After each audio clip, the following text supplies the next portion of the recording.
Good morning. Today is December 9th. I didn't vlog at all yesterday. It's kind of just a lazy day. But I went out and I took some photos. So if you want to see some of those photos, you can go to my Patreon page. I offer photos, videos, shorts, behind the scenes, stuff like that. And it's a way for you to support me. So I would appreciate that. I'm still trying to figure out how to record these old VHS videos. I'm having trouble with the audio and having it not sync. So we're trying a certain way and I'm just doing a bunch of tests. It was really annoying because I got through 12 of them out of 20 and they were all wrong. So I spent all day yesterday trying to figure it out, and I'm trying to figure it out this morning, so we're just doing a bunch of tests at this point. But I gotta get to the gym, and I'm gonna be working from home today. I have a few things I have to do today.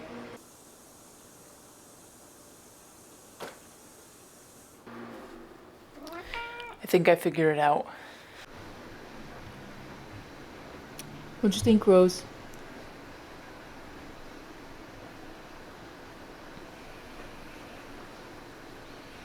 For all my peeps that work from home, here's what I'm gonna tell you so that you have maybe an easier time getting things done. Number one most important thing is to actually get dressed. Like fully clothed in going out clothes.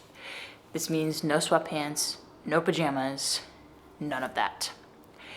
Here's what happens when you wear those things. When you wear sweatpants, when you wear pajamas, you feel more relaxed. You feel like you're not, you don't have time today to do anything. You just want to chill. The sense of time really slips away from you.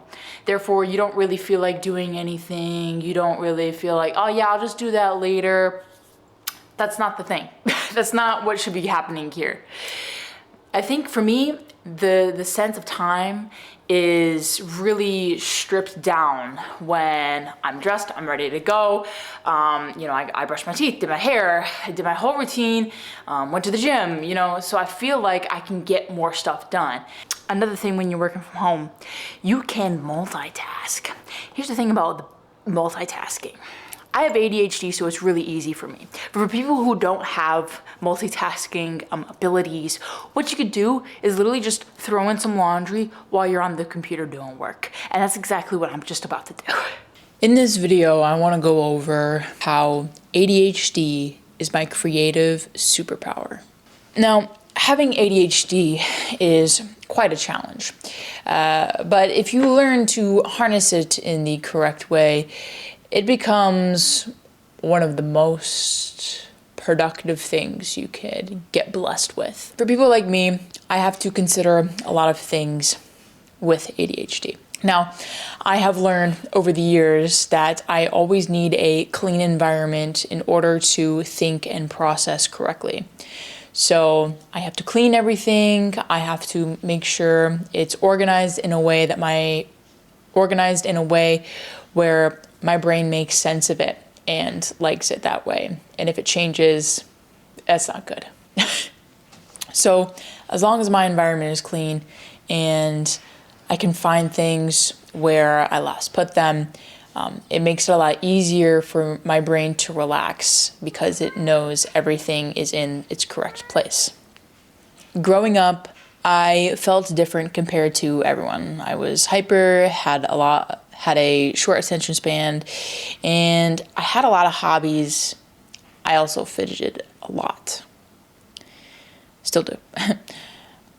Come to find out years down the road, I have ADHD. And ever since then, I've been learning how to use my ADHD to my advantage. So I guess we'll start off with the first one. You know that feeling when you're wrapped up in something that you love and hours just disappear?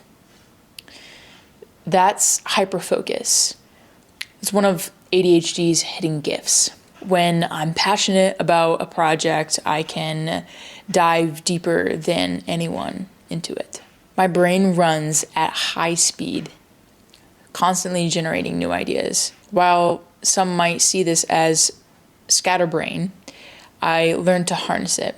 When I'm working on a project, my mind naturally explores different angles and possibilities. It's a built-in brainstorming machine that never stops, even when I'm trying to go to bed. And if I'm not interested in a project, I tend to not get into it, and I tend to leave it unfinished. So that's when I have to set breaks for my brain to relax and do something it wants to do. Another thing is multitasking. That's where things get interesting. While most people struggle with multiple inputs, my ADHD brain thrives on it. I can edit a video, monitor social media engagement, and brainstorm my next project, all while keeping creative juices flowing. It's not about doing everything at once. It's about dancing between tasks in a way that keeps my mind engaged and productive. Now, I'm not saying ADHD doesn't come with challenges, but I've learned to work with my brain instead of against it. Here are some ways I make it work for me. I channel my hyper-focus into dedicated and creative sessions. I keep an idea journal to capture those rapid-fire thoughts. I structure my workspace to support productive multitasking. I schedule breaks to recharge and rest. The key is understanding that different doesn't mean broken. My ADHD mind might work different from others, but the difference is what makes my content unique.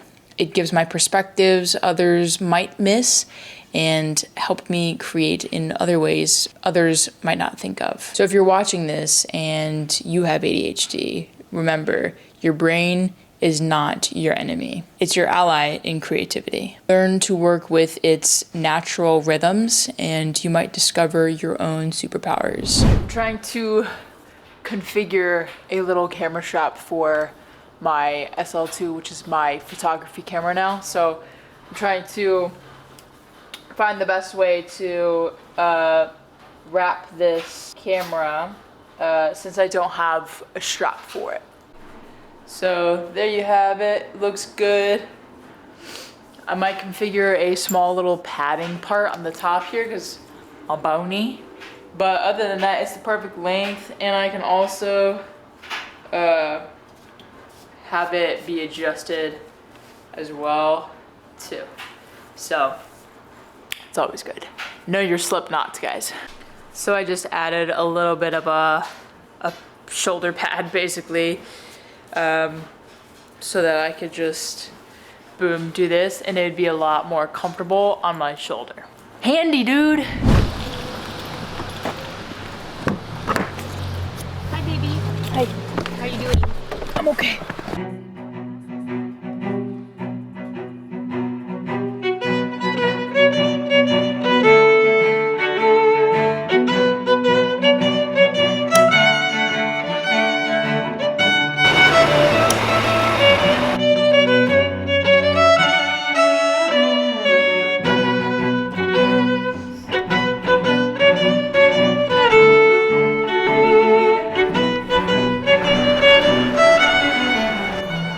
Getting some rebates, right, Rose?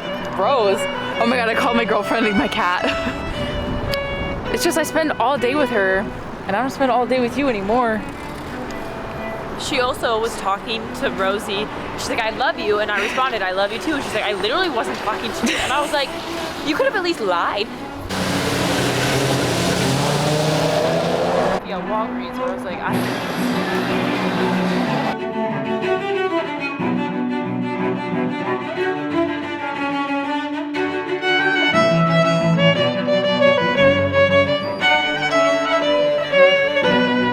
Thank you for watching, and if you find this useful, helpful, give it a like and a comment. And I also have a Patreon page down below, so if you want to go check it out and support me, that would be one of the best ways to do so. And you can also become a member on my channel and get content early access. So there's that as well. So thank you so much for watching, and I'll see you guys in the next one. Peace.